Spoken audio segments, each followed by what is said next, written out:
La communauté d'affaires du Québec est forte, diversifiée et innovante. Les entreprises de toute taille et de toutes les régions sont le moteur de notre économie québécoise. Nous savons combien la gestion d'une entreprise est un travail difficile. Si vous êtes en affaires, vous connaissez certainement les obstacles mieux que quiconque. Vous savez également ce dont vous avez besoin pour réussir et ce dont votre industrie et votre communauté ont besoin pour que l'économie du Québec reste saine et forte. N'aimeriez-vous pas pouvoir parfois vous adresser au gouvernement et influencer les décisions qui touchent votre région, votre entreprise et votre gagne-pain? Maintenant, vous le pouvez. L'Observatoire FCCQ est la combinaison d'une technologie de pointe et de la force de notre réseau d'affaires pour donner plus de poids à votre voix. Il vous donne la possibilité de faire part de votre réalité et d'envoyer vos meilleures idées au gouvernement.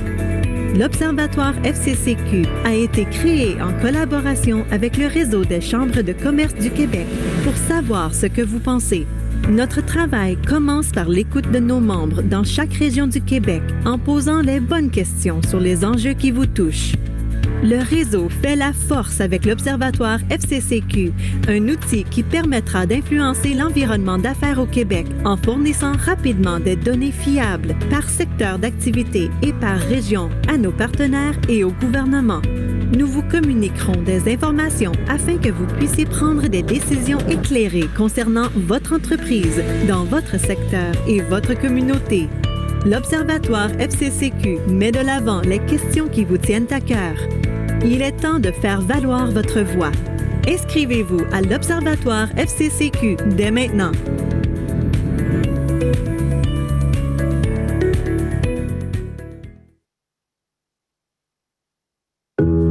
Depuis 120 ans, Desjardins sait qu'en unissant nos forces, on peut permettre aux personnes et aux communautés de prospérer au-delà de l'argent.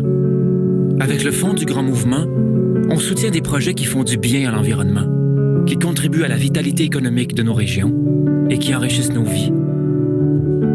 Ensemble, on peut réinventer demain.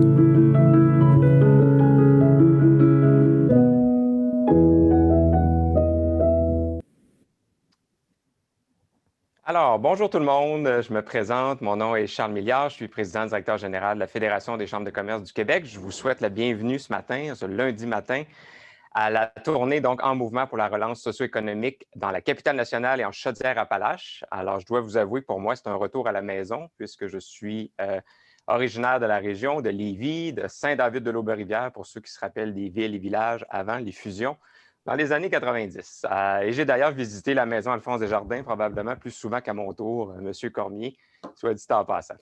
Alors, écoutez, vous êtes plusieurs centaines avec nous ce matin. On est très, très ravis de vous avoir avec nous. C'est déjà la 9e édition de notre tournée de 10. Alors, on termine ça en Abitibi vendredi de cette semaine. Alors, depuis septembre, on se promène à travers le Québec virtuellement, malheureusement, pour prendre le pouls un peu de la relance économique dans nos régions, avec à la fois des données financières et économiques très régionalisées de la part de l'équipe du Mouvement Desjardins et de la part de la Fédération, donc des résultats d'un sondage sur les impressions et la perception de la relance dans les régions de la part des entrepreneurs qui participent à notre outil, donc l'Observatoire FCCQ, dont on vient de vous parler. Je vous présente les gens qui composent notre Zoom ce matin. Donc, à tout seigneur, tout honneur, notre invité VIP, M. Guy Cormier, président, chef de la direction du Mouvement Desjardins. Merci beaucoup, Guy, d'être avec nous encore une fois ce matin. On a aussi M. François Gagnon, chroniqueur économique au réseau Cogeco, qui animera donc la dernière partie de notre webinaire, qui sera d'ailleurs une entrevue avec deux entrepreneurs de la région. Alors, je vous les présente. Madame Dominique Nadeau, qui nous vient de Saint-Frédéric-de-Beauce, directrice générale donc, de Safari Condo. Et en direct de Lillet, M. Robert Dion, donc VP Finances et Administration chez Umamo. Alors, merci beaucoup à vous deux. Et finalement, mes deux collègues, partner in crime des chambres de commerce, alors Kevin Laverdière, président de la Chambre de commerce de Lévis, et M. Steve Lavoie, président, chef de la direction de la Chambre de commerce et d'industrie de Québec. Donc, Lévis et Québec étant les deux chambres de commerce ambassadrices qui nous ont aidés à vous regrouper ce matin. Et on aura l'occasion de vous présenter donc, les autres chambres qui nous ont aidés aussi dans quelques minutes. On a aussi quelques invités de marque que je veux prendre la peine de signaler. Donc, on a deux élus fédéraux qui sont avec nous, Mme Julie Vignola, députée de Beauport-Limoilou, et M. Stephen Blaney, député de Bellechasse, les Aides-Chemins, Lévis. Alors, bonjour à vous deux. On a aussi quelques élus municipaux, entre autres M. Normand Caron, maire de Saint-Jean-Port-Joli, fort joli village en passant, et M. Bernard Boulay, qui est maire suppléant de Montmagny. On a aussi des journalistes, donc du Journal de Loi-Blanche, de l'Éclaireur, Progrès et du Journal de Lévis. Alors, bonjour à tous. Donc, la rencontre ce matin aura lieu en 3 temps. Donc, premièrement, M. Cormier vous dressera un portrait donc, de la réalité économique dans vos 2 régions. Je reviendrai pour quelques détails, quelques chiffres sur les résultats de l'Observatoire FCCQ et François terminera donc avec l'entrevue de nos 2 entrepreneurs et la période de questions. Alors, pour présenter notre conférencier ce matin, je cède la parole donc au président de la Chambre de commerce de Lévis, M. Kevin Laverdière. Kevin. Merci beaucoup, Charles. Content de t'accueillir et content de tous vous accueillir virtuellement à Lévis. C'est un grand honneur pour nous, bien sûr, de recevoir la tournée en mouvement pour la relance socio-économique du Québec et d'accueillir virtuellement la Fédération des chambres de commerce et bien sûr Desjardins. C'est une fierté pour la Chambre de commerce de Lévis d'avoir sur son territoire le siège social du plus important groupe financier coopératif au pays et l'un des plus importants outils de développement économique du Québec. J'en profite pour remercier notre homologue, l'autre Chambre de commerce ambassadrice, la Chambre de commerce et d'industrie de Québec. Merci, Steve. Merci également aux chambres de commerce partenaires de l'événement, soit les chambres de commerce de Montmagny, de Saint-Georges, Bellechasse, Aides-Chemins et Thetford-Mines. Je salue finalement les chambres de commerce participantes Saint-Joseph-de-Beauce, Beauceville et la Nouvelle-Beauce. Sans plus attendre, je vous présente notre conférencier d'aujourd'hui, M. Guy Cormier. C'est à 26 ans que Guy Cormier a plongé dans l'univers coopératif de Desjardins et il en devient le président et chef de la direction en 2016. Avec une vision ancrée sur les membres et clients, il insuffle un vent de changement au mouvement Desjardins. Leader visionnaire, il place l'innovation, l'humain et les communautés au cœur de son ambition. Être premier dans le cœur des gens. C'est avec cette idée en tête qu'il a créé le Fonds du Grand Mouvement afin d'appuyer différents projets provenant des communautés. Très impliqué auprès de la jeunesse, il devient le premier parrain d'Academos, un organisme qui soutient nos jeunes dans l'atteinte de leur plein potentiel en les connectant à la réalité du monde du travail. Il est aussi le défenseur d'un meilleur partage de la prospérité, d'un développement économique durable et de l'édification d'une société plus ouverte et inclusive. À vous la parole, M. Cormier. Merci beaucoup à vous et bonjour tout le monde. J'espère que vous allez bien. C'est vraiment très agréable d'être avec vous ce matin. Et je salue en partant la collaboration qu'on a avec la Fédération des chambres de commerce du Québec, avec son président Charles Millard, d'avoir réuni aujourd'hui 2 grandes communautés d'affaires. Oui, de la grande région de la capitale nationale, mais aussi de Chaudière-Appalaches. Je pense que c'est un très bon début de semaine. Vous me permettrez de féliciter à mon tour et de remercier surtout et de saluer tous les dignitaires qui sont présents aujourd'hui et l'ensemble des entrepreneurs qui ont pris le temps d'être avec nous. En tout cas, c'est extrêmement, extrêmement agréable. Je vous remercie énormément. Écoutez, je vais commencer par un petit clin d'œil. Vous venez de voir la vidéo. Alors, on a fait effectivement plusieurs régions depuis le début septembre. Aujourd'hui, c'est un petit peu plus particulier de voir cette vidéo-là parce que le 6 décembre 1900, précisément, le 6 décembre 1900, c'était Alphonse et Dorimène Desjardins qui prenaient la décision de lancer la première caisse Desjardins, la caisse de Lévis. Il y a 120 ans, presque jour pour jour en date d'aujourd'hui. À ce moment-là, Alphonse Desjardins travaillait au Parlement d'Ottawa. Il s'occupait de la transcription des débats. Et un jour, ce qui l'a bouleversé, c'est un député qui s'est levé en chambre pour dénoncer une injustice énorme où un homme d'affaires de Montréal avait dû payer 5 000 $ en intérêts sur un prêt de 150 $. Et pendant 3 ans, Alphonse Desjardins s'est dit « ça n'a pas d'allure, il faut faire quelque chose, il faut trouver une solution ». Et c'est de là qu'est né le mouvement Desjardins. Le mouvement Desjardins, dans le fond, est né d'une volonté de justice. Comment offrir aux Canadiens français de l'époque l'accès à un crédit abordable et aussi permettre le développement des différentes communautés. Et aujourd'hui, 120 ans plus tard, Desjardins est de loin la première institution, le premier groupe financier coopératif ici au Québec. Premier prêteur aux particuliers, premier prêteur aux entreprises, premier assureur de dommages. Donc, souligner 120 ans là, aujourd'hui de fondation du Mouvement Desjardins, là, c'est aussi souligner 120 ans de développement à la grandeur du Québec et au fil des années, voire même en Ontario. Donc, moi, je le dis souvent, Alphonse Desjardins, c'est selon moi l'un des plus grands entrepreneurs du Québec, non seulement sous l'angle de la finance, mais aussi sous l'angle du développement régional et de la prise en charge, le self-help que parlait Alphonse Desjardins, se prendre en charge comme population, comme personne. Donc, sa vision, elle était claire, c'est d'enraciner le mouvement Desjardins dans le paysage québécois et par la suite dans le paysage ontarien. Et l'autre élément qui est important de considérer, c'est que grâce à sa structure coopérative, des fois les gens ne réalisent pas ça, mais Desjardins ne sera jamais vendu. Desjardins est un patrimoine inaliénable qui appartient aux Québécois, à ses membres, pour toujours. Beau temps, mauvais temps, depuis 120 ans, Desjardins est là pour les Québécois. Et encore une fois, dans cette crise-ci, ce n'est pas la première crise qu'on passe, on va s'en sortir, on va passer à travers. Et c'est clair que c'est une solide crise actuellement, elle va être longue, il nous reste encore pas mal de mois devant nous, mais on en a vu d'autres comme crise. Puis aujourd'hui, ce qu'on va essayer de faire ensemble, c'est de se donner un peu de perspective sur les événements. Regardez les effets de la crise sur vos régions, mais aussi commencer à réfléchir sur comment on envisage l'après-COVID. Puis le portrait, c'est clair qu'il commence déjà à changer. Hein, la grande opération de vaccination commence à se mettre en branle pour le premier trimestre. Ce n'était pas du tout ça qu'on parlait, moi et M. Millard, au début septembre, octobre. On ne parlait même pas de vaccin. Alors, ça a changé très, très rapidement. Mais entre-temps, même si on parle de vaccination, il ne faut pas lâcher, là. Puis, il faut penser socio-économiquement à l'après-pandémie. On entend souvent, moi j'entends souvent ça, le monde va être différent après. OK, mais il va être différent comment?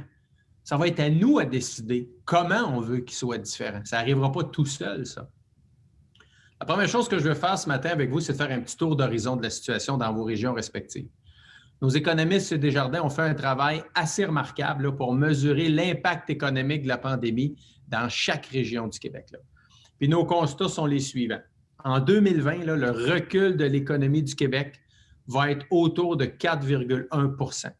C'est clair que la deuxième vague est venue compliquer les choses, même si on réussit quand même dans plusieurs secteurs d'activité à maintenir nos activités, voire même à recommencer une certaine croissance, mais la deuxième vague a de l'impact, ça c'est clair. Quand on regarde Québec et Chaudière-Appalaches, comment ça se compare de votre côté? Dans la capitale nationale, le repli de l'économie sera de 3,5 % pour 2020, alors que pour Chaudière-Appalaches, le repli de l'économie ça va être un petit peu plus difficile, moins 3,7 %. Mais on voit donc que moins 3,5 % ou moins 3,7 % pour vos deux régions, c'est en bas du moins 4,1 %. Donc, votre performance est meilleure que la moyenne du Québec. Ce qu'on regarde aussi, c'est l'emploi. Comment se passe l'emploi dans vos régions? Au plus fort là, de la première vague là, et du confinement, là, de mars à mai, la capitale nationale a perdu 49 900 emplois. C'est beaucoup, beaucoup de monde qui ont été affectés dans la première vague. Chaudière-Appalaches, de son côté, a perdu 16 800 emplois. Mais ce qui est impressionnant, là, c'est clairement la suite depuis le retour de l'été, là. Quand on regarde la variation de février à novembre, donc on étire la période, pas seulement la première vague, mais qu'on étire la période, Chaudière-Appalaches, plus 2100 emplois, vous avez non seulement récupéré l'équivalent de tous les emplois que vous aviez perdus durant la première vague, mais en plus, vous avez créé 2100 emplois de plus. Puis pour la capitale nationale, c'est encore plus fort, plus 4500 emplois. Donc, vos régions ont réussi à générer des gains d'emploi positifs, malgré que la crise a affecté plusieurs secteurs d'activité, les restaurants, les sites de culture, le secteur du divertissement. Et chapeau pour ces leaders de ces secteurs d'activité-là. Ce n'est pas facile actuellement, on le sait tous. Il faut être là pour les aider. Mais malgré ces secteurs-là qui sont vraiment en arrêt, on voit que la création d'emplois, elle demeure positive. Ce qui a vraiment aidé dans vos deux grandes régions, c'est la structure de votre économie. Beaucoup de services publics, beaucoup de grandes compagnies d'assurance, beaucoup de grandes entreprises du secteur financier comme le Mouvement Desjardins. Mais une fois que j'ai dit ça, vous avez quand même été secoués comme région. Tous les commerces qui ont fermé là, ou qui sont actuellement fermés, là, ils appartiennent quand même à du vrai monde. Là. Des emplois ont été créés, oui, mais ils ne sont pas nécessairement occupés par les personnes qui ont été mises à pied au cours des derniers mois. Puis, quand l'économie, elle recule, l'autre élément, c'est de la valeur en argent qui est perdue. Là. Juste pour la région de la capitale nationale, la réduction de la croissance économique en 2020 représente 1,5 milliard qui s'est envolé. Ça, c'est des contrats annulés, des projets abandonnés, des fournisseurs qu'on a remerciés. Pour Chaudière-Appalaches, la baisse de la croissance économique, la baisse du PIB, c'est 733,8 millions de dollars de valeur économique. Ça veut dire beaucoup de familles qui aujourd'hui peinent encore à joindre les deux bouts. Puis on le vit, là, on le voit aussi à chaque jour, là, il y a aussi un impact sur les édifices à bureaux qui sont actuellement désertés. Là. À Lévis, là, la cité de Lévis, la cité de la coopération de Lévis, le siège social du Mouvement Desjardins est actuellement occupé à moins de 5 % et tout le reste se fait en télétravail dans le respect des mesures sanitaires qui nous sont demandées. Donc, quand on regarde vos deux grandes régions, là, on peut se dire que vous vous en sortez mieux que la moyenne de ce qu'on voit à travers le Québec. Mais on ne veut pas juste voir des régions comme les deux vôtres mieux s'en sortir que la moyenne du Québec. Là. Je pense que vous voulez encore plus créer de richesse, vous voulez encore plus prospérer. C'est ça que vous voulez faire dans les prochaines années. Donc, quand on regarde 2021, bien, on voit que dans vos deux régions, l'activité économique reprend en 2021. On pense même qu'à la fin de 2021, vous devriez être revenu au niveau d'activité économique pré-COVID. Donc, le rebond pour la capitale nationale au niveau du PIB, de la croissance économique, devrait être de 6,5 % en 2021 et de 5,9 % pour la région de Chaudière-Appalaches. Donc, une année 2021 sous le signe de la croissance économique dans vos deux régions respectives. C'est clair que le contexte économique va s'améliorer dans les prochains mois. Mais la relance, elle ne se fera pas par magie non plus, là. Il faut penser à comment on va l'orienter, comment on va la recréer, comment on va régénérer la valeur économique qu'on a perdue. Et l'objectif, je le disais, ne devrait pas être de viser à revenir comme avant la pandémie. L'objectif devrait être de chercher à faire mieux, à faire différemment qu'avant la pandémie. Parce que ce qu'on constate à l'échelle canadienne actuellement, là, c'est que la crise a accéléré la numérisation des entreprises ou des transactions. Beaucoup de compagnies se sont organisées au cours des derniers mois, soit pour favoriser le télétravail ou aussi pour automatiser ou revoir leur chaîne de production. Quand l'économie va repartir, c'est clair que tous ces investissements vont générer des gains de productivité pour vos entreprises. Et considérant qu'actuellement, on est de toute façon pris à repenser nos opérations, à repenser nos activités, comment produire, comment acheter, comment consommer, pourquoi pas en profiter pour essayer de faire mieux, pour faire différemment, plus efficacement, mais aussi plus proprement, plus solidairement. La relance du Québec, vous le savez, on l'a à cœur chez Desjardins. Ça fait 120 ans, je le disais tantôt, qu'on est ici.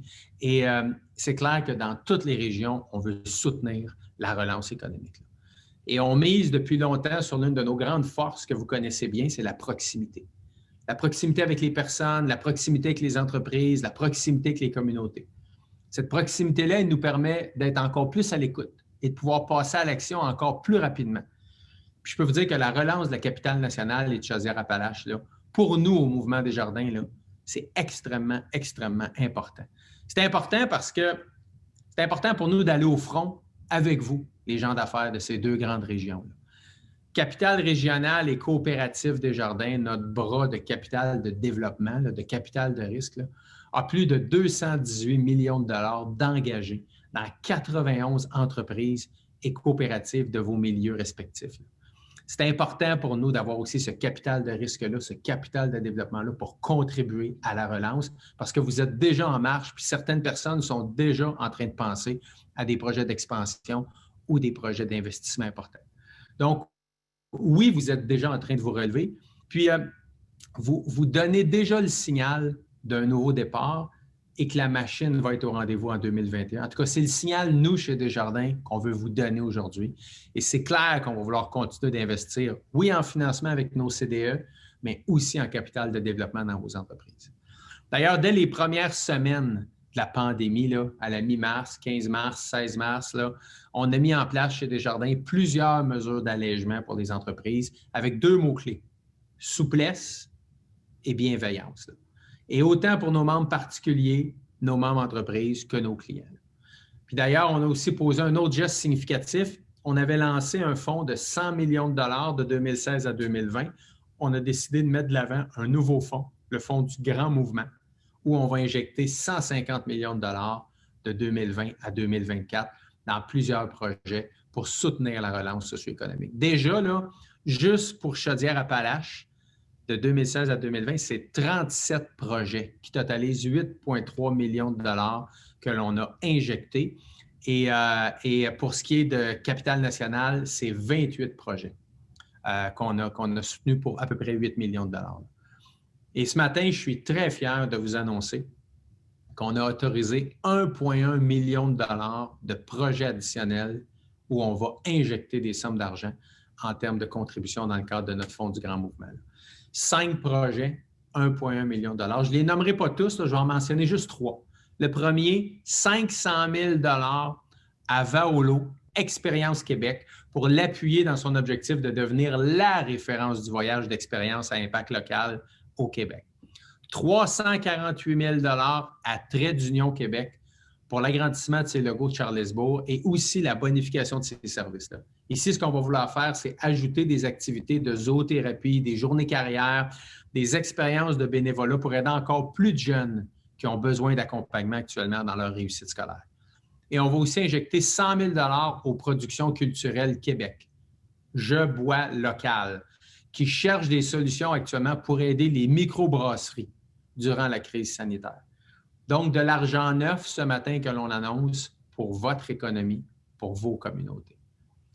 L'autre chose qu'on a fait cet été, c'est qu'on a aussi pris le temps d'écouter les entrepreneurs. On en a rencontré, on a fait un sondage auprès de 4000 entrepreneurs durant l'été pour mieux comprendre leurs besoins, leurs préoccupations. Puis il y a 3 solutions qui ont émergé qu'on a décidé de mettre de l'avant. La première, du financement garanti pour les 2 prochaines années aux mêmes conditions d'avant la COVID. Donc, que votre chiffre d'affaires ait diminué, que les garanties ne soient plus les mêmes, que certaines conditions de financement ne soient pas totalement là, on va quand même maintenir les conditions, notamment au niveau du pricing, la tarification, excusez-moi, on va maintenir ces conditions-là d'avant la COVID pour ne pas vous pénaliser pour les 2 prochaines années. Deuxièmement, on a un groupe d'experts qu'on a mobilisé pour aider nos CDE, pour des entrepreneurs qui décident de revoir leur opération, peut-être repenser leur stratégie, peut-être développer de nouveaux créneaux. Puis troisièmement, puis ça, c'est un besoin qui est important qu'on a entendu. Ce n'est pas tout le monde qui a des assurances collectives ou qui a des dizaines, des centaines d'employés. Il y a beaucoup de PME au Québec. On a fait un partenariat avec 2 groupes de santé pour offrir des services avec je pense que c'est 25-30 % de rabais, des services de soutien psychologique, santé virtuelle pour vous, les entrepreneurs, ou si vous souhaitez les offrir à vos employés dans votre entreprise. On sait que c'est important. Ça réduit vos frais d'exploitation puis ça vous permet d'aider votre personnel. Donc, n'hésitez pas à aller voir vos directeurs de CDE. Ils vont être là pour vous aider puis vous accompagner s'il y a lieu. On a aussi créé le fonds C. Ça, c'est un fonds en réaction à la COVID pour aider les entreprises à mettre en place rapidement des solutions parfois toutes simples pour pouvoir continuer leurs opérations. C'est une contribution du mouvement Desjardins sans remboursement. Je le répète, là, sans remboursement demandé, là, qui peut faire une énorme différence pour beaucoup d'entreprises. Là. Je donne quelques exemples. Là. 10 000 $ qu'on a versé à Humanimo de Québec pour permettre le transfert de l'entreprise et la continuité des opérations. 5 000 $ qu'on a offert à l'hôtel Roquemont de Portneuf pour augmenter la capacité de production de sa microbrasserie. Et 5 000 $ qu'on a versé à Aliments PSL de Saint-Victor, une entreprise qui intègre en emploi des personnes qui sont autistes ou trisomiques. Donc, dans votre région, là, dans vos 2 grandes régions, là, c'est déjà plus de 100 projets qui ont été autorisés par le FONCé. Puis une contribution, je le répète, non remboursable de 650 000 $ qu'on a mis dans ces 100 entreprises-là. Et je tiens à vous le dire ce matin, là, il reste encore de l'argent disponible pour Chaudière-Appalaches et pour la région de la Capitale-Nationale. Puis j'invite les entrepreneurs à communiquer avec leur directeur de compte du Centre Desjardins Entreprises, à communiquer avec leur CDE, leur caisse, pour voir s'il n'y a pas un peu d'argent qui pourrait être disponible pour vous. Je le répète, c'est sans remboursement. Je vous le disais tantôt, notre engagement, il est clair, là, c'est de soutenir le maximum d'entreprises à passer à travers cette période-là. Puis dans certains cas, même vous aider à saisir des nouvelles opportunités d'affaires. Donc, il est clair qu'en travaillant ensemble, on le voit là, on va se sortir de cette situation-là. On a des moyens, on a du talent à revendre, on a des fonds dédiés. Mais il faut s'assurer maintenant qu'on tire tous, qu'on s'en va tous dans la même direction. Ce que ça veut dire, ça, c'est d'accepter de se parler, de se challenger. Qu'est-ce qui va changer dans les prochains mois? Comment la pandémie va avoir changé votre secteur d'activité? Comment ces changements-là vont venir influencer vos opérations, vos perspectives d'avenir? Et il faut avoir ce genre de discussion-là actuellement. Dans votre entreprise, dans votre communauté, dans vos régions, dans vos familles, pour faire émerger le Québec qu'on veut dans la prochaine décennie. Là. Et je salue la Fédération des chambres de commerce du Québec avec le Mouvement Desjardins et toutes les chambres de commerce qui stimulent actuellement ces réflexions-là, ces échanges-là pour aider les entreprises à mieux construire l'avenir. Je vous dirais que nous, de notre côté, chez Desjardins, on a quand même une petite idée des opportunités qu'il y a devant nous. Hein, le gouvernement du Québec l'a dit, là, on veut rapatrier au Québec certains domaines de production, notamment dans le domaine du biomédical. Je peux vous dire que ça nous intéresse chez Desjardins, ça. Il y a une volonté d'achat local encore plus fort. On s'est même remis à parler de développement en serre. Ça aussi, chez Desjardins. On est déjà présent, mais on a un fort intérêt à accompagner les entreprises. Il y a aussi tout ce qui touche les grands défis, les nombreux défis liés à la lutte au changement climatique. Moi, je suis convaincu que notre société au cours des prochaines années va être marquée par un changement de valeur assez important. Le modèle économique qu'on connaît, là, extraire, transformer, utiliser, jeter, ne répond plus là, aux besoins de la société moderne. Là. Il faut passer à autre chose. C'est insoutenable actuellement, économiquement et aussi sur le plan environnemental. Les citoyens, les consommateurs, les actionnaires vont être de plus en plus nombreux à rechercher des projets ou des produits qui s'inscrivent dans une économie circulaire. Ici, là, on parle d'un écosystème économique où rien n'est perdu, là, où tout est réutilisé, là, où le produit usé d'une entreprise devient la matière première d'une autre entreprise dans sa chaîne de production. Là. On crée toutes sortes de boucles qui font en sorte qu'on utilise de moins en moins de ressources brutes, qu'on diminue le gaspillage, qu'on mène nos activités dans le respect des personnes, mais aussi dans le respect de l'environnement.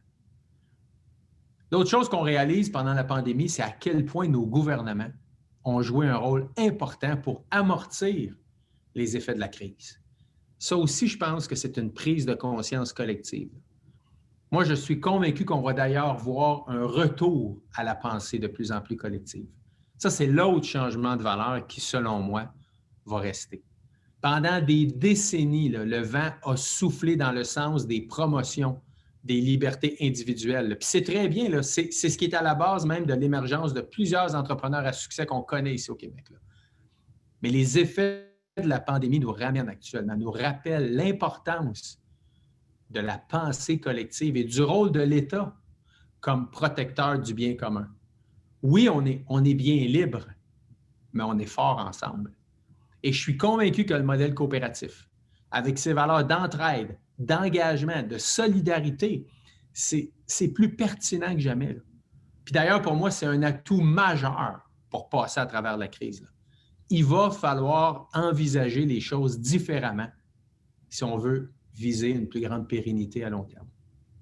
Donc, on s'en va vers une société qui est encore plus consciente, encore plus ancrée sur les personnes, les communautés, sur l'environnement. Puis évidemment qu'il y a des défis. Là. Il y a des défis tantôt, après-midi, la semaine prochaine. Là. Mais il y a surtout un avenir prometteur devant nous. La pandémie, c'est clair qu'on va passer à travers. Il faut se serrer les coudes. Les efforts qu'on fait actuellement pour repositionner chacune de nos entreprises, là, pour repositionner notre économie, là, ça va nous emmener à faire mieux. Ça va nous emmener à mieux vivre ensemble. Là. Et je peux vous dire que c'est ce qui nous motive au Mouvement Desjardins actuellement. Là. Penser l'avenir en mieux avec les entrepreneurs, les familles de la capitale nationale et de Chaudière-Appalaches. En terminant, je vous dirais qu'on a appris cette semaine, ou la semaine dernière, excusez-moi, qu'on ne pourrait pas se réunir avec nos proches durant le temps des fêtes. Je pense qu'il faut suivre cette directive de bien commun, même si en même temps, on a tous le goût de se retrouver puis de se remonter le moral tout ensemble en famille. Mais en cette période des fêtes, là, je pense qu'on devrait tous avoir une pensée pour les gens qui vivent des difficultés, puis peut-être certains qui ne seront même pas capables de mettre quelque chose autour de la table ou sur la table. Hein, on le voyait la semaine dernière, là, 1 Québécois sur 3 a dû aider quelqu'un récemment pour se nourrir. Là. On voit que le visage de la faim est en train de changer. Là. C'est peut-être même des gens dans notre entourage qu'on n'aurait jamais pensé ça il y a 2-3 ans. Là. Puis considérant que les règles sanitaires actuelles là, rendent très difficile les dons dans la rue, les guignolés ou la collecte de denrées ou d'argent, là, ben, Desjardins a décidé de lancer un programme pour pallier à ces pertes. Le programme du cœur en double. Si vous faites un don à votre guignolé local sur la plateforme de sociofinancement La Ruche, Desjardins doublera la somme que vous allez injecter, $100 accumulés. On a prévu une enveloppe de 1 million de dollars pour soutenir les injections puis la contribution, la générosité des Québécois par rapport à la campagne de la guignolée. C'est clair qu'on veut dépasser notre objectif, je vous le dis tout de suite. Là. Mais ce que je vous dis, ce que j'ai le goût de vous dire, c'est qu'il y en a qui ont des moyens actuellement, puis il y en a qui en ont un petit peu moins. Peu importe comment vous pouvez aider ces familles-là, ces gens-là, la hauteur de votre contribution va être jumelée par Desjardins. Puis je pense qu'à la fin de la journée, on va poser un geste qui va aider du vrai monde à passer un Noël qui sera, à mes yeux, tout de même acceptable pour eux. Alors, je vous souhaite un très, très joyeux temps des fêtes. Prenez soin de vous, restez en santé, puis une bonne année 2021 à tout le monde. Merci beaucoup, Guy Cormier. Toujours un plaisir de t'entendre. François et moi, on fait le tour du Québec avec toi depuis septembre. Puis c'est un message qui est toujours renouvelé, qui est toujours hyper précis sur les réalités locales. Puis c'est particulièrement vrai à Lévis, comme tu l'as dit, avec la création de Desjardins il y a 120 ans. J'aime bien, j'ai noté la ligne qu'Alphonse Desjardins est probablement un des plus grands entrepreneurs. Un journaliste sténographe aujourd'hui de partir une institution financière. Je pense que ça donne une bonne idée de la difficulté que ça peut représenter. Merci aussi pour les investissements dans le fonds du Grand Mouvement, dans le fonds C. Je note aussi qu'il y a des argents qui sont encore disponibles. Alors, mes amis Kevin et Steve, si vous avez des entreprises qui sont intéressées à participer à ça, le moment est venu. Puis je vois dans le chat aussi, il y a des gens qui commentent, qui disent oui, la reprise semble peut-être aller bien en Québec et Chaudière-Appalaches, mais pas dans tous les secteurs. Le secteur touristique, le secteur culturel, on le sait à quel point ils sont largement touchés. Alors, si dans vos cadeaux, vous pouvez aussi acheter des certificats cadeaux ou trouver des raisons d'encourager ces entrepreneurs-là, je pense que ce serait un excellent geste à poser. Je vois le temps filer. Rapidement, je vais vous parler des résultats de l'Observatoire FCCQ. Donc, l'Observatoire FCCQ, c'est un outil de sondage, finalement, qu'on a lancé en septembre dernier, où on est en train de se constituer une base de données qu'on va mettre au profit des chambres de commerce partout au Québec. Alors, je vous invite à aller sur le site fccq.ca, à vous enregistrer. Ça prend 4-5 minutes, c'est gratuit. Et par la suite, tout au cours de l'année, bien au-delà de la tournée avec Desjardins, on va vous pousser des questions en lien avec l'actualité. Et plus on aura des résultats qui sont nombreux dans les régions, plus on pourra les transmettre justement aux chambres de commerce, à Lévis, à Montmagny, à Québec, pour que ça devienne justement des outils de relations gouvernementales ou des outils de promotion de politique publique pour les membres partout au Québec. Alors, c'est beaucoup plus qu'un sondage qui arrive une fois de temps en temps. C'est vraiment une communauté qui va pouvoir partager ses impressions et ses perceptions par rapport à un dossier économique de votre région ou de l'ensemble du Québec ou du Canada. Alors, on est en démarrage en ce moment avec l'Observatoire. Donc, ce qui fait qu'on pour l'instant, on a, si on peut changer de diapositive, au niveau du profil des entreprises, on a 54 participants là, donc, à notre dernier, quand on a fermé le sondage vendredi dernier. Et vous voyez donc que ce sont principalement des entreprises de moins de 50 employés qui ont répondu.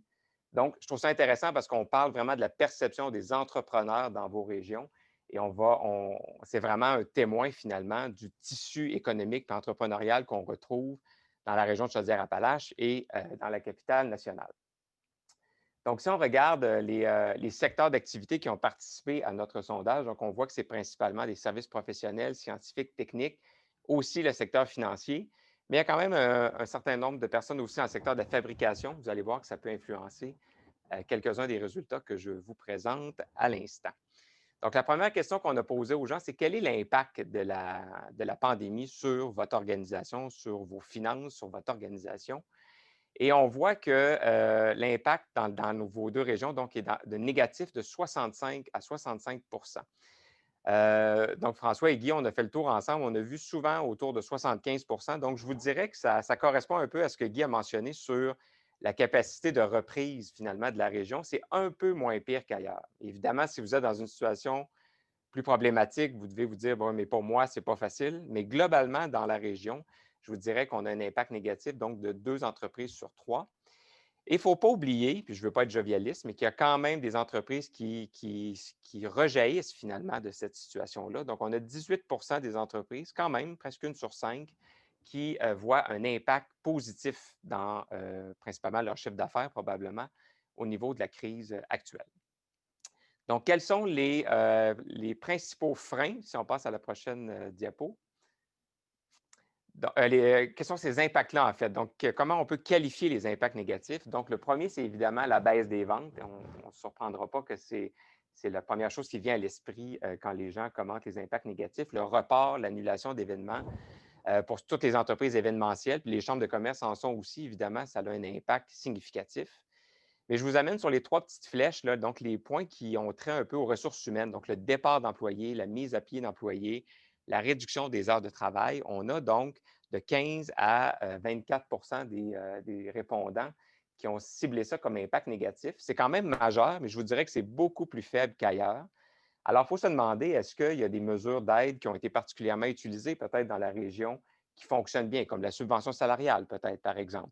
Donc, qui fait que sans avoir eu des aides comme ça, où on a vraiment réussi à préserver le lien d'emploi avec les gens, on aurait eu probablement plus de départs, plus de mise à pied, évidemment, plus de réduction des heures de travail. Si on passe à la partie sur les freins, donc quels sont les principaux freins qui sont identifiés dans le cadre de la relance? Donc, qu'est-ce qui vous empêche finalement de vous relancer plus rapidement que vous le souhaiteriez? Bon, évidemment, la baisse de la demande, c'est ce qu'on retrouve très souvent, mais je vous dirais que le deuxième point qu'on retrouve souvent, c'est les difficultés de main-d'œuvre, donc à 24 Mais encore une fois, et là, ça sera peut-être intéressant de poser la question à nos invités, c'est largement plus faible qu'ailleurs. Alors, je me rappelle, dans la région de Montréal, dans la région de l'Outaouais, c'était près de 50 des gens qui mentionnent que leur principal frein, c'est les difficultés de main-d'œuvre. Alors, évidemment, ça peut changer d'un secteur d'activité à l'autre, mais qu'est-ce qui fait que dans la région de la capitale nationale et en Chaudière-Appalaches, on semble avoir identifié ce problème-là beaucoup moins que dans d'autres régions? Je vous dirais que c'est un des grands apprentissages là, en analysant le sondage. Donc, beaucoup moins de problèmes, apparemment, de main-d'œuvre chez vous. Et un des points, je veux revenir sur la question de la main-d'œuvre. Donc, un des points, c'est quand même une entreprise sur 4, donc c'est majeur. Comment on va régler ce problème-là? Bien, c'est toute la question. Premièrement, il y a la question de l'immigration. Nous, on pense que l'apport de l'immigration pourrait être encore plus grand, même si on a un taux de chômage qui est élevé au Québec. Ce n'est pas parce que quelqu'un est au chômage qu'il peut nécessairement ou veut nécessairement occuper les emplois qui sont disponibles en ce moment. Et donc, l'importance d'utiliser au maximum les seuils d'immigration qui sont mis par le gouvernement du Québec, qui pourraient d'ailleurs être plus élevés, selon nous, en passant. Mais il y a aussi toute la question de la requalification de la main-d'œuvre. Donc, comment les entreprises changent, se transforment numériquement, ont des nouveaux besoins. Comment on fait passer des employés de compétences X à des compétences Y? Et tout ça prend racine dans le 459 millions qui a été annoncé par le ministre Girard il y a 2 semaines et qui servira au ministre du Travail, Jean Boulet, donc à faire des programmes passerelles, à faire de la formation en entreprise.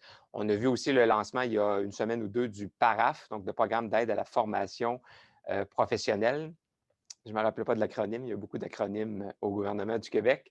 Mais donc, d'encourager les gens à aller chercher une formation supplémentaire quand ils ne pourront plus toucher la PCU, de sorte que ces gens-là continuent d'être rémunérés, mais en plus d'être formés pour les compétences de demain.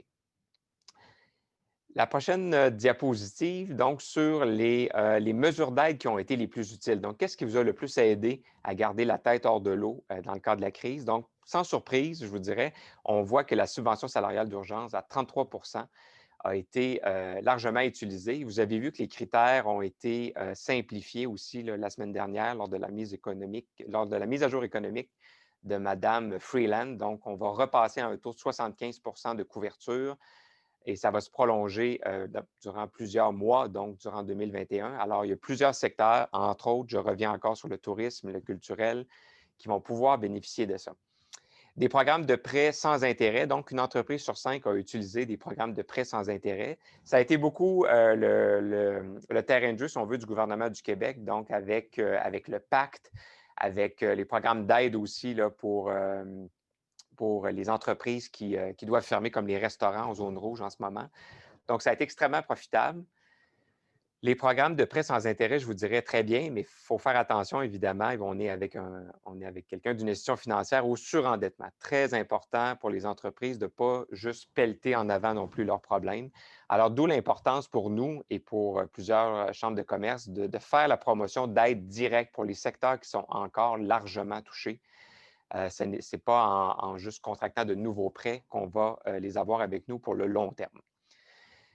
Un dernier point là-dessus sur une des mesures d'aide que je trouve intéressante, c'est la révision de la PCU. Alors, voyez-vous, des fois, comme une mesure, l'arrêt d'une mesure peut être considéré comme un outil de relance. Donc, la PCU était clairement une mesure de crise à l'époque où tous les commerces étaient fermés, mais maintenant que beaucoup de commerces ont réouvert, il faut s'assurer que les gens aient un incitatif à retourner travailler et la PCU ne remplissait pas ça. Alors, il y a une entreprise sur 5 qui pense que le fait d'avoir arrêté la PCU et de l'avoir fait transiter vers une forme d'assurance-emploi a permis justement de combler certains problèmes de main-d'œuvre qu'on a un peu partout au Québec. Et le dernier point, l'aide d'urgence pour le loyer commercial, 13 % Alors, j'aime bien comparer ce chiffre-là avec la subvention salariale de 33 %. Tout ça, la différence, c'est clairement un problème d'accessibilité et de simplicité finalement de la formule. On a vu comment c'était simple d'avoir accès à la subvention salariale d'urgence pour les employeurs et donc les employés, alors que l'aide d'urgence pour le loyer commercial, c'était d'une grande complexité au départ, ce qui fait que très peu de gens s'en sont prévalus. Et le gouvernement fédéral a eu donc la sagesse de s'ajuster et de rendre les choses beaucoup plus simple. Entre autres, encore une fois, dans la mise à jour de la semaine passée, ça a été resimplifié. Alors, on a bon espoir que ça va être encore davantage utilisé, spécifiquement pour les restaurants, finalement, qui ont besoin de l'aide directe la plus possible, le plus rapidement possible, comme celle sur le loyer commercial. Je termine en vous parlant du télétravail. Donc, évidemment, ce n'est plus une mode, mais c'est une nouvelle façon de travailler, c'est une nouvelle hygiène de vie, de travail. Comment ça se passe dans la région de la Capitale-Nationale et en Chaudière-Appalaches? Donc, on a 83 % des entreprises qui offrent, que ce soit à temps plein ou à temps partiel, le télétravail. Alors, je vous dirais que dans la région de l'Outaouais, on est allé chercher jusqu'à 92 % En Gaspésie, c'était un petit peu plus faible, même si on m'a dit que la réception était très bonne, que la Gaspésie était la région qui était apparemment la mieux connectée au Québec. J'ai été heureux d'apprendre ça durant la tournée. Il reste qu'il y a des entreprises qui sont vraiment, qui se nourrissent de l'expérience humaine, du contact, le commerce de détail, entre autres. C'est difficile de faire du télétravail. Donc, bien sûr, il va toujours avoir une proportion de gens, 17 % dans votre région, qui ne peuvent faire du télétravail. Alors voilà, je m'arrête ici. C'est un exemple donc de données qu'on va pouvoir fournir encore une fois à vos chambres de commerce locales si on a les nombres qui le justifient. Alors encore une fois, je vous invite à aller sur fccq.ca et à vous inscrire à l'Observatoire et on aura l'occasion de vous présenter d'autres résultats dans le cadre de d'autres projets au cours des mois à venir. Alors, je cède la parole à François et à nos deux invités et n'oubliez pas de poser des questions si vous en avez à nos invités ou à M. Cormier ou à moi. François. Merci beaucoup, Charles. Oui, justement, vous avez un endroit où on peut poser des questions. Ça s'appelle le QNR. Alors, n'hésitez pas à poser vos questions, effectivement. Et je vais faire un peu comme Charles au début. Je vais me permettre une salutation spéciale au maire de Saint-Jean-Port-Joli, ma ville natale. Alors, Maire Caron, mes hommages, surtout que lui est extrêmement impliqué aussi dans le domaine agroalimentaire, entre autres, puisqu'il est impliqué avec l'Apokita, hein, la ferme expérimentale de la Pogatière, où on enseigne, bien sûr, plusieurs matières. Ceci étant dit, je vous présente tout de suite mes deux invités. Notre première, elle, a nagé dans le voyage. C'est une voyageuse passionnée, Dominique Nadeau. Bonjour. Bonjour. Madame Nadeau, qui sera bientôt présidente de l'entreprise pour laquelle elle œuvre, qui est dirigée par son père, et également Monsieur Dion, Monsieur Robert Dion, qui est co-dirigeant et copropriétaire d'Humano Médical. Monsieur Dion, mes hommages aussi, dans la région de Lillet. Peut-être une première question, Madame Nadeau. Vous avez nagé, vous, dans le domaine du voyage. Vous aimez ça, vous évadez. Et finalement, vous êtes impliqué dans votre entreprise qui, cette année, a connu quand même un bon succès. Vous avez été chanceux de votre côté, là, malgré la pandémie. Oui, vraiment, Safari Condo, on est dans le voyage. Je veux pas le camping. On a été un des domaines qui a été positivement impacté par la pandémie. Je pense qu'ils voyaient un aspect sécuritaire d'être dans leur VR, dans leur chose. Et donc, on était vraiment bien positionnés cette année. Là, après la fermeture du printemps, on a eu un excellent été puis une automne incroyable aussi. Et de votre côté, M. Dion, vous êtes impliqué dans l'entreprise que vous copossédez maintenant depuis déjà plusieurs années. À l'époque où je restais à la Pogatière, c'était Stryker qui était propriétaire, c'est une multinationale américaine. Par la suite, c'est Flextronic qui est devenu Flex. Et vous aviez le mandat de faire le déménagement et finalement, vous êtes dit non. Avec des collègues, on laisse ça à Saint-Jean-Port-Joli et ça a été payant pour vous, là. Dans le sens où vous avez été capable de conserver les emplois dans la région de Lillet. C'est sûr qu'on a eu à procéder au déménagement, mais il y avait quand même beaucoup de ressources ici, beaucoup d'employés. On était au-dessus de 360 à ce moment-là. Comme ça, on ne voulait pas laisser les gens, toute cette connaissance dans le milieu médical, s'évaporer un peu partout. Comme ça, pour nous autres, réellement, c'était une grosse source de motivation de repartir quelque chose. On a parti quelque chose à zéro. On était parti de zéro pour monter à partir de 2012 avec 60 employés. Puis aujourd'hui, en 2020, on est au-dessus de 300 employés, puis avec un chiffre d'affaires très élevé. Le défi auquel vous avez dû faire face, Mme Nadeau, vous avez été fermé pendant 7 semaines, vous, de votre côté, parce que vous n'étiez pas un service essentiel. Finalement, là, on a dit, on va permettre aux gens d'être capables de voyager un peu. Puis il y a eu un essor, parce que vous, ce que vous faites, c'est des chalets mobiles, si vous me permettez l'expression. Chez vous, comment vous en êtes sorti, là, parce que vous aviez pris du retard dans les commandes aussi, là. Oui, on s'en est sorti. Il fallait être créatif. Là. On avait un carnet de commandes d'au-dessus d'un an avant la pandémie. Là. Donc, quand on a été fermé pendant 7 semaines, ça l'a chamboulé, en fait, tout le carnet de commandes, les livraisons et tout. Oui, on a fait en partie de l'over. À un moment donné, ça a ses limites. Là. On est Oui. on a quand même contacté tous nos clients. L'ensemble de tous les clients ont été, le date de livraison a été chamboulé un petit peu, mais on a eu une belle collaboration des gens. Puis il a fallu aussi être créatif parce que 40 % de nos ventes sont aux États-Unis, mais c'est tous des Américains qui venaient au Québec chercher le produit. Donc, avec la fermeture de la frontière, on s'est établi un réseau de distribution aux États-Unis en dedans de 1 mois pour être capable d'honorer toutes les livraisons à nos clients américains. Donc ça a été un défi. Oui, le défi a été du côté transport, très certainement, là. Est-ce que ça a eu un effet négatif sur les coûts de production, ça, l'effet transport supplémentaire, là? Ah, c'est sûr, parce que on avait des contrats, tous ces gens-là, ils attendent le roulotte depuis 1 an, fait qu'on a assumé tous les coûts de transport à nos clients. Mais on trouvait que c'était, je pense, la chose honorable à faire. Je pense que pour la réputation de l'entreprise, ça a été un beau plus. Mais aussi, c'est sûr que je dirais qu'il y a des coûts à la hausse, que ce soit aussi transport, la logistique, tous les intrants, on le voit là. Puis cet automne, on voit aussi que ça s'en vient même de plus en plus difficile. Partie du bois côté là, logistique et approvisionnement. Là. De votre côté, M. Dion, Vous avez été extrêmement visionnaire, on le sait, là. C'est toujours pas un projet qui est né de cette année, mais plus une longue réflexion. Et cette année, vous avez quand même investi 30 millions là, pour agrandir vos installations. Il faut avoir du front en temps de pandémie pour être capable d'ouvrir un 30 000 pieds carrés de plus, là. C'est sûr qu'on s'est posé la question au mois de février-mars, OK, si on continuait dans le projet, mais OK, on a toujours une vision long terme. Pour nous autres, qu'est-ce qui était important, c'était quand on investit ces argents-là, c'est beaucoup plus au niveau de l'innovation pour s'assurer d'augmenter l'offre dans les équipements médicaux au Québec. OK, on l'a vu réellement pendant la pandémie, le monde essayait d'importer des produits médicaux un peu partout à travers le monde. Si on est capable d'en produire plus au Québec, puis je dirais que ça allait beaucoup dans la réflexion qu'on avait faite auparavant. Puis c'est surtout là-dessus qu'on veut faire cet investissement-là. C'est en recherche et développement. On a doublé notre équipe de recherche et développement en 2020. On était à 35 personnes à Lévis. On est rendu à 70 personnes à Lévis qui travaillent seulement en recherche et développement maintenant. Comme ça, pour nous autres, on va lancer des produits à toutes les années à partir de maintenant. C'est un bon tremplin pour l'année 2020 pour nous autres au niveau de l'innovation. Votre spécialité, c'est le lit médical. Est-ce que vous voulez aller au-delà de ça maintenant? Que le gouvernement du Québec semble ouvrir la porte et se dire, regarde, dans le domaine médical, il va falloir qu'on soit autosuffisant plus qu'on l'a été, là, parce qu'effectivement, il manquait d'équipement à un moment donné. Là.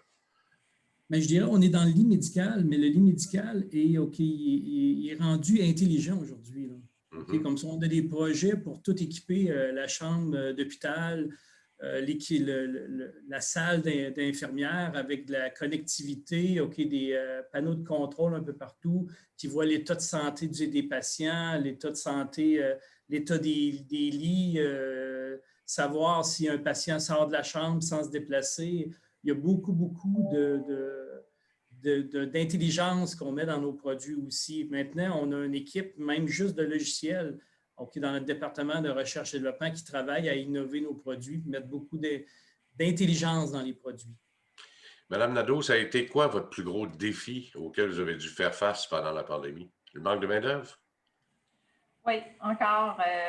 On a une croissance depuis les 5 dernières années qui continue malgré la pandémie cette année. Et puis, soutenir cette croissance-là, effectivement, le manque de main-d'œuvre, ça a été un enjeu majeur. Comme je mentionnais, les approvisionnements. Je dirais que c'est les deux choses là, qui nous ont le plus touchés, qui ont impacté réellement notre capacité de production. En fait.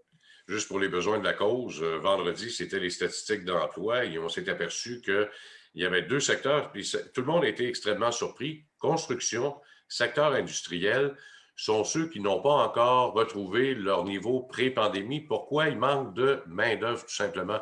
Est-ce que, M. Dion, de votre côté, c'est le même phénomène auquel vous assistez? Oui, on manque beaucoup de main-d'œuvre. On a encore 30 postes ouverts. C'est difficile de recruter.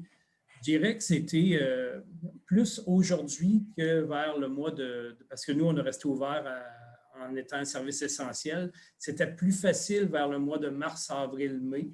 Là, maintenant, à peu près vers le mois de septembre, août, septembre, ça commence à être très difficile au niveau de la main-d'œuvre. Très, très difficile. Difficile pour comment vous allez... c'est quoi la recette? Qu'est-ce que vous auriez... Si jamais vous aviez François Legault devant vous, là, vous lui diriez quoi? Là? Est-ce qu'il faudrait changer la politique d'immigration, par exemple, ou si ça passe par d'autres choses, par des programmes, des cours supplémentaires, de la formation de plus? En réalité, je suis sur plusieurs comités. Avec Dominique, je suis président de DPME. Dominique est avec moi dans on travaille sur ce volet-là. Je suis dans plein d'autres comités au niveau de la main-d'œuvre. Je dirais que ça passe par, évidemment, de la formation. Ça passe aussi par trouver des façons d'emmener des gens dans nos régions. Parce que nos régions, même, dans la région de Chaudière-Appalaches, la région, il y a moins de monde, moins de travailleurs aujourd'hui qu'il n'y avait il y a 10 ans. Ça n'a aucun sens. Trouver des façons de ramener les gens dans la région, ça va passer par du monde, de l'extérieur, d'autres régions du Québec et aussi de l'immigration, évidemment. Parce que nos entreprises, notre croissance est stoppée à cause réellement du nombre de travailleurs disponibles. Comment vous entrevoyez 2021? De votre côté, c'est le secteur industriel, tous les deux, là. On parle beaucoup de tourisme, là, Mme Nadeau, mais il y en demeure pas moins que vous êtes dans la fabrication, M. Dion également. Là, il y a des vaccins qui arrivent. Comment vous voyez la transformation de vos entreprises respectives pour 2021? Mme Nadeau, d'abord. Ben, c'est pas clair. Moi, j'ai comme deux scénarios en tête, dont un où on va continuer à avoir une belle croissance. Il y a un scénario où on entend que les croisières, que même les voyages en avion, ça reprendra probablement pas très, très rapidement dans l'année 2021. Ce n'est pas nécessairement ce que je souhaite, mais bon, c'est une possibilité, ce qui ferait que ça peut encore nous aider. Mais sinon, ben, l'autre possibilité, c'est qu'il y a eu, je vais dire, des achats impulsifs faits en 2020. Donc, on en a bénéficié, on est super contents, notre industrie, mais je crois que ce que je ne sais pas, c'est est-ce que ces gens-là, c'est vraiment des fans de camping à long terme ou est-ce qu'il va y avoir plein de véhicules usagés qui vont se ramasser à vendre cette année et l'année prochaine? Donc, votre secret, ça va être de développer vos exportations quand même, là. Oui, c'est ça. Ben oui, puis ça, on travaille sur les deux fronts, donc on ne veut pas s'arrêter de croître. Alors, on continue à travailler sur la croissance d'entreprise, mais parce que le Québec, c'est un petit marché et qu'on a vendu beaucoup cette année, on travaille beaucoup le marché américain, on travaille notre marché australien, on a d'autres projets, donc c'est ce qu'on vise aussi. Fait que si jamais au Québec, ça ralentit un petit peu côté VR pour nous, ben, on aurait d'autres possibilités. Et de votre côté, M. Dion? Pour nous autres, il y a eu quand même un gros essor en 2020. Évidemment, pour les produits médicaux, tout le monde en voulait. Qu'est-ce qui va se passer en 2021? On ne sait pas exactement. On pense que ça va peut-être être une stabilisation. De notre côté, par contre, vu qu'on lance plusieurs autres produits, bien, c'est nous autres qui ont quand même, on planifie de croissance encore de notre côté. Qu'est-ce qui est plus difficile? Qu'est-ce qui était plus difficile en 2020? Évidemment, on avait quand même une planification de développement de marché considérable un peu partout. Ce n'est pas facile virtuellement de faire du développement de nouveaux marchés. Comme ça, c'est quelque chose qui était mis un petit peu plus… là, on est en train de faire des évaluations de tests aux États-Unis, mais on n'y va pas directement. C'est plus difficile. On va voir qu'est-ce qui va se passer après la pandémie pour recommencer le développement de marché. On pense quelque chose qui va être ressembler à cette année. Parce qu'on s'est quand même aperçu ici au Québec, puis ça a été le constat à la grandeur du pays aussi, où les hôpitaux, les centres d'hébergement sont en désuétude, autant au niveau équipamental que les bâtisses. Il y a beaucoup d'argent qui vont être non pas imprimés, je peux la dire imprimés, mais qui vont être investis au cours des prochaines années dans le domaine médical. Alors, normalement, ça devrait vous profiter à vous aussi, là. On devrait en tirer profit aussi, mais il y a quand même eu beaucoup d'argent d'investi en 2020. Ils ont rattrapé, les dernières années, c'était plus difficile. Cette année, ils ont rattrapé beaucoup. On va voir un peu ce qui va se passer dans les prochaines années. Si vous me permettez, on va passer à la période des questions. J'en aurais une pour Steve Lavoie. Monsieur Lavoie, la région de Québec, la région de la capitale nationale, c'est très touristique. Bien oui, il y a de l'industrie, là, ça on s'entend. Là. Vous étiez avant la pandémie presque au plein emploi, tellement que là, la difficulté de main-d'œuvre était vraiment frappante, mais c'est l'industrie touristique, l'hébergement qui écope le plus chez vous. Ça crie famine beaucoup. De votre côté, la Chambre de commerce, comment réagit-elle à toutes les demandes que font vos membres de ce côté-là? Oui, effectivement, M. Gagnon, c'est une excellente question parce que même avant la pandémie, c'était une problématique, la main-d'œuvre pour travailler dans les domaines touristiques, hôteliers, restauration. Puis, notre rôle un peu, c'est de les soutenir, d'être leur voix. Alors, c'est sûr que quand on a des discussions, des fois derrière les portes closes avec les gouvernements, tout ça, c'est d'un peu porter leur problématique, mais c'est l'avenir aussi. Parce que présentement, il y a beaucoup d'investissements pour la requalification. Alors, les gens en hôtellerie, restaurateurs, voient leurs gens se requalifier, puis tout ça pour aller, il faut qu'ils travaillent, ils comprennent la situation. Mais pour avoir parlé dès la semaine dernière avec des propriétaires de plusieurs restaurants et hôtels, ce qu'ils ont peur, c'est vraiment la reprise de manquer de personnel. Les gens ne reviennent pas dans leur ancien domaine, puis ils comprennent la situation, mais ils ont besoin d'aide. Alors, ça fait partie de nos discussions, des problématiques qu'on apporte au niveau des paliers gouvernementaux. On a beaucoup d'écoute, ça, il faut le dire. Ils sont là pour nous écouter, mais c'est ce genre de projet ou de dossier qu'on porte pour essayer de les aider puis d'être leur voix puis un message fort pour eux. Il y a une question qui nous vient de Louis Durand, Charles, ou peut-être M. Cormier, ou les deux. Tiens, vous pourriez répondre. On parle beaucoup de partenariat et de collaboration. Est-ce que le fait d'avoir des projets qui sont similaires dans chacune des MRC, est-ce qu'il n'y aura pas moyen de centraliser tout ça puis de dire, bon, ben regarde, au Québec, ça marche comme ça, on s'en va là. Et au lieu d'avoir chacun les MRC qui essayent de tirer leur épingle du jeu ou de tirer sa couverte, là, je ne sais pas. Je vois sourire M. Cormier. Allez-y, M. Cormier. Ben, écoutez, on fête 120 ans aujourd'hui. Si Alphonse Desjardins avait décidé de dire on va faire des affaires séparées partout et on ne les fera pas travailler ensemble, je ne sais pas si on aurait le mouvement Desjardins d'aujourd'hui. Je vous le disais tantôt dans mon allocution, moi, je suis convaincu que pour relever les défis qu'on a devant nous, il va falloir regarder ce qu'on vit depuis le mois de mars. Là. On se serre les coudes, on travaille de façon solidaire, on met de côté un petit peu nos différences, on met de côté, avant c'était comme ça, mais là, il faut passer à travers la tempête, donc on travaille mieux ensemble, on cherche des solutions ensemble. Ce serait juste plate que ça s'évapore, ça, après la pandémie. Moi, je suis convaincu qu'il y a plein de projets, plein d'idées, plein de moyens. Ce n'est pas juste une question de centralisation ou d'éviter les dédoublements.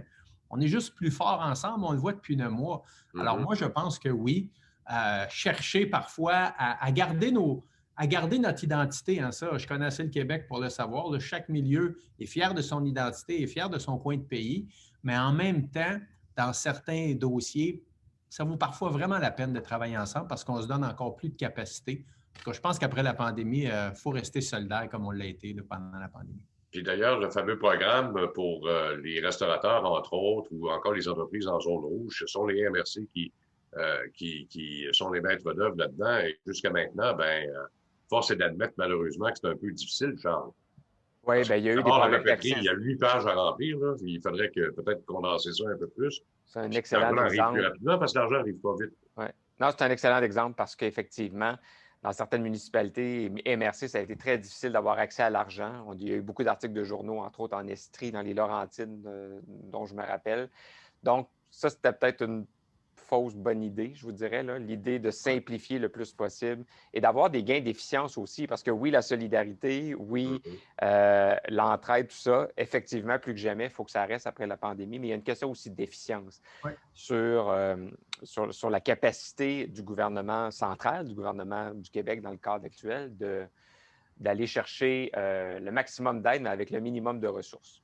Puis à ce titre-là, il y a des nouvelles ressources qui ont été annoncées dans les MRC avec le programme Accès Entreprises Québec. Alors, ça va être intéressant de voir comment ces gens-là vont réussir à mieux faire connaître les programmes gouvernementaux du gouvernement du Québec, parce qu'en ce moment, on voit qu'il y a des programmes, comme je l'ai mentionné tout à l'heure, qui sont sous-utilisés.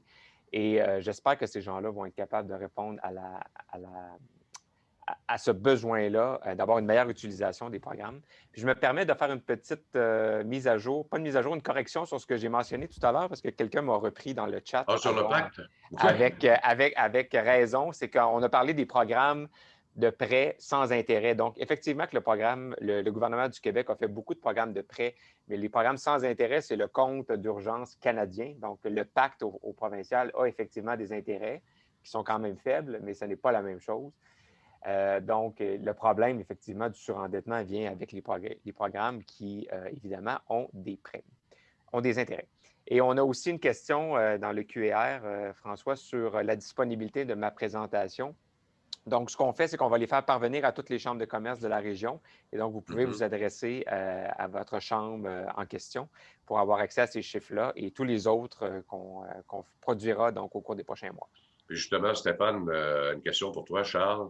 Comment la FCCQ compte-t-elle être un acteur pertinent dans la relance économique, outre les revendications pour les différents gouvernements? Bien, écoutez, je vois le commentaire et je vois que mémoire, consultation, tout ça est bien beau, mais effectivement, oui, c'est beau, mais ça fait la différence aussi. Moi, vous pourriez être surpris de voir, et Guy le sait aussi avec le secteur privé, les discussions de coulisses qui émanent justement de quand on dépose des mémoires, quand on va en commission parlementaire.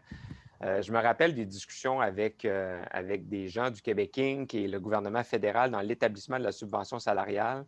Je me rappelle de discussions, entre autres, entre moi, Michel Leblanc et des gens du gouvernement fédéral.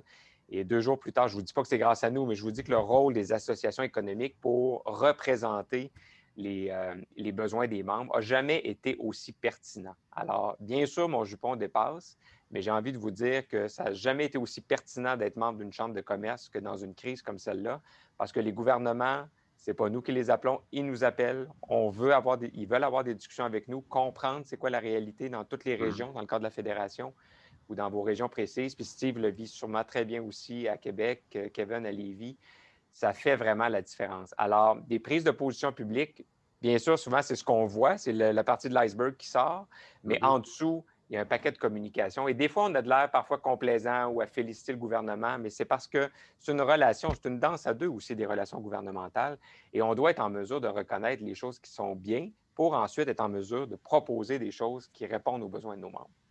Et si je voulais donner un exemple, même s'il n'est pas québécois, là, parce que tu viens d'en donner un très bel exemple, Charles, la Chambre de commerce de Calgary, entre autres, il y a 3 semaines, qui s'est levée debout contre Jason Kenney et qui a décidé de faire sa danse tout seul et d'inviter justement ses membres à danser avec elle. Et c'était un succès phénoménal d'entraide locale et ça a mis de la pression sur le gouvernement. Et c'est un peu le rôle que vous faites aussi, là, parce que si tu veux que le gouvernement t'écoute, à un moment donné, il faut qu'il y ait des revendications quelque part.